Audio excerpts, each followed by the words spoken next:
Congratulations on finishing your first year of law school. You did it. Now, as you are getting ready or you're already at your summer internship this summer, you may have heard that it's time to think about on-campus interviews, and especially if you are in the market for big law, it's really time for you to have a strategy in place for approaching on-campus interviews. So as our introduction to our on-campus interview series, today I want to just talk about 4 preliminary things you should think about in the month of June as you're getting ready to approach this process. The first one is, before you even think about resumes, cover letters, what do I need to do, you need to have a strategy. And part of that strategy is, on your own or with the help of a mentor or a career coach, you should think about your bargaining power. You should assess your strengths and your weaknesses in light of what type of firm you want, what legal market, what geography you're interested in. So to come up with the strategy and assessing your bargaining power, my recommendation is that you sit down. You sit down with a notepad and a number of things. You think about the legal markets you're interested in. Some legal markets are more challenging to get into. It's more competitive. Everybody wants to be there. Some might not be as competitive, but they're really small. And then in light of that, think about your strengths.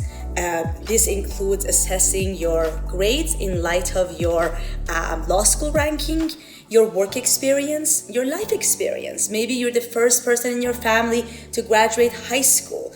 And are you a good interviewer? Are you a good networker? And then also you think about your weaknesses. And this is not just simply for, do I have a shot or not? This is also thinking about, if I was interviewing with someone, what in my resume might create an assumption about me that might make my chances, that might minimize my chances, or even just make my life more difficult in interviews. And you know what I'm talking about. You guys have interviewed for this summer, and maybe some of you have an amazing public policy background, but you start getting the sense that when you are interviewing with the private sector, that's coming up in a way that makes you feel the law firm is thinking, is this person going to be really serious about becoming a private sector lawyer? The second thing you should do in June, after you've done your assessment, that's when you sit with your resume. And I'm going to link below an article I wrote about resumes and how you should think about it as a strategic tool instead of just a list of your experiences. But here are a few comments, a few tips as you start thinking about revising the resume. The first one is, you are the master of the documents. That means whether I'm giving you advice or your career services counselors are giving you advice, you know yourself best and you know what's happening at these interviews. You've done your strategic and bargaining power assessment.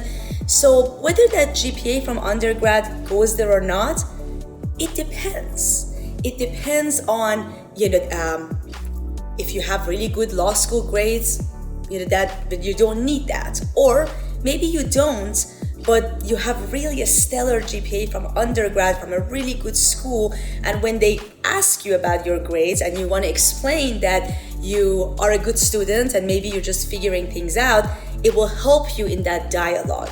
So look at the resume with the idea that you will get everybody's advice, but you will ultimately make the decision of what is best for you. Another tip is, line editing something is really easy. But I can't line edit something that I don't know. I don't know what that bullet point or that sentence is about. So you should put everything on there and then go through it and think about, how does this bullet point make me present myself?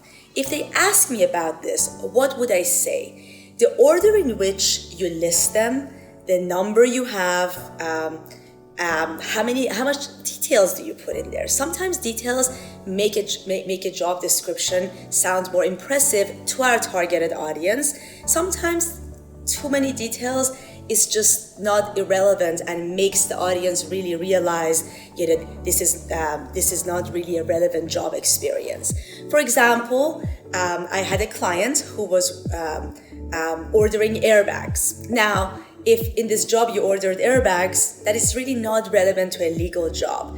But the purpose for which they were doing that was to ensure compliance with a recent recall. So it was just simply at repackaging that sentence and leading with what was the purpose and then providing the details instead of the other way around.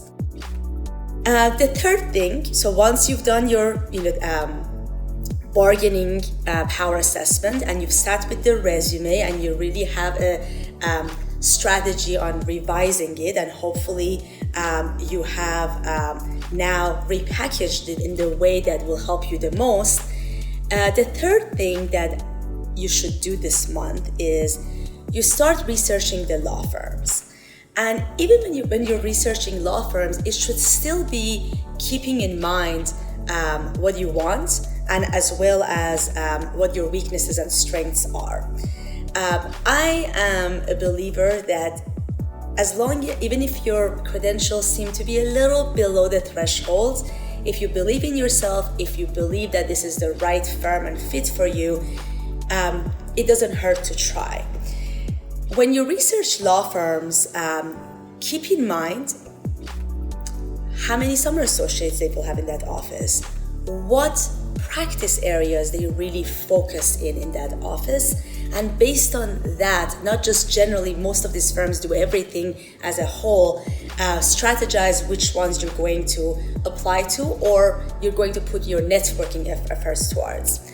And along the same line as this is also the time to start, as you're identifying these firms, to start reaching out to people you've already met at receptions and other type of events, asking for introductions, but also just reaching out with a cold email. Hiring partners, chairs or co-chairs of practice areas that you are interested in are often really excited to hear about you, to give you information about their firm. I'm going to link below a few articles that describe generally what employers are looking for, my tips on resume revisions, and how to research law firms to maximize your odds of getting interviews and, most importantly, actually getting the offer. And my fourth advice for this month that you must absolutely do before the on-campus interview season as well as the job fairs are going to come our way is pause and recalibrate your confidence. A lot of times in the first year of law school, students go through a lot. Even if you ended up doing really well, it was like a storm. Or if you didn't do well, for a lot of students, this is the first time ever in their life when they're not a straight A student, and it really takes a toll in your psyche. And I always tell my clients, it does not matter how great of a resume we have, how many times we practice interviewing.